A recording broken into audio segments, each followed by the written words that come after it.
అండి అందరికీ నమస్కారం. Welcome to AP jobs and schemes in Telugu. Friends, ఈరోజు వీడియోలో నేను అంగన్వాడీకి సంబంధించిన ఒక లేటెస్ట్ అప్డేట్ తీసుకొచ్చా అండి.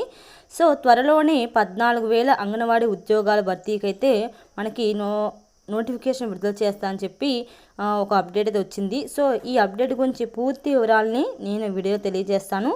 సో అంతకన్నా ముందు మీకు ఈ వీడియో నచ్చితే ఒక లైక్ చేయండి, షేర్ చేయండి. మరిన్ని లేటెస్ట్ అప్డేట్స్ కోసం ఛానల్ని సబ్స్క్రైబ్ చేసి పక్కనే ఉండే బెల్ ఐకాన్ని యాక్టివేట్ చేయడం ద్వారా నేను వీడియో పెట్టిన వెంటనే మీకు నోటిఫికేషన్ వస్తుంది. Let's start the video. Telangana రాష్ట్రంలో ఖాళీగా ఉన్న అంగన్వాడీ కేంద్రాలలో 14,000 మంది ఉద్యోగాలకు త్వరలోనే నోటిఫికేషన్ భర్తీ చేయడం జరుగుతుంది. గ్రామీణ పంచాయతీరాజ్ అభివృద్ధి శిశు సంక్షేమ శాఖ మంత్రి సీతక్క గారు ప్రకటన చేయడం అయితే జరిగిందండి.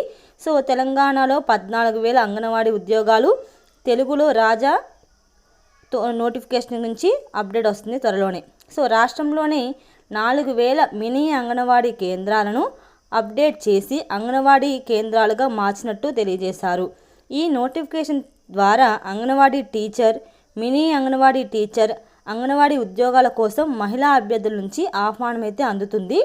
సో అంగన్వాడీ తరగతి ఉద్యోగాల కోసం 7వ తరగతి అలాగే 10వ తరగతి ఇంటర్ అర్హతలతో జిల్లా లేదా గ్రామంలో వివాహమైన మహిళా అభ్యర్థుల కోసం దరఖాస్తు చేస్తున్నట్టు ఆహ్వానిస్తున్నారు.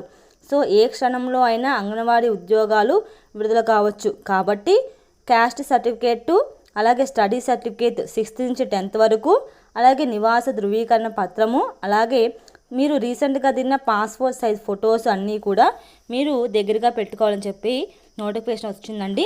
సో మనకి ఈ నోటిఫికేషన్ అనేది తెలంగాణ ప్రభుత్వం నుంచి మనకి శిశు సంక్షేమ శాఖ సీతక్క గారు అయితే మనకి నోటిఫికేషన్ విడుదల చేశారు.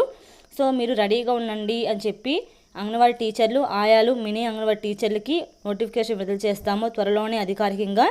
సో స్టడీ సర్టిఫికేట్లు, మీరు నివాస ధృవీకరణ పత్రము, పాస్పోర్ట్ ఫొటోస్ అన్నీ, అలాగే క్యాస్ట్ సర్టిఫికేట్ కూడా అన్నీ కూడా రెడీగా పెట్టుకోవాలి. ఇన్ కేస్ నోటిఫికేషన్ వెంటనే మీరు అప్డేట్ చేసుకోవడానికి క్లియర్గా ఉంటుందని చెప్పారు. సో అధికారికంగా ఏదైనా నోటిఫికేషన్ వస్తే కనుక తెలంగాణ ప్రభుత్వం గురించి నేను మీకు అప్డేట్ చేస్తాను. వీడియో కానీ నచ్చితే లైక్ చేయండి, షేర్ చేయండి. మరిన్ని లేటెస్ట్ అప్డేట్స్ కోసం ఛానల్ని సబ్స్క్రైబ్ చేయండి.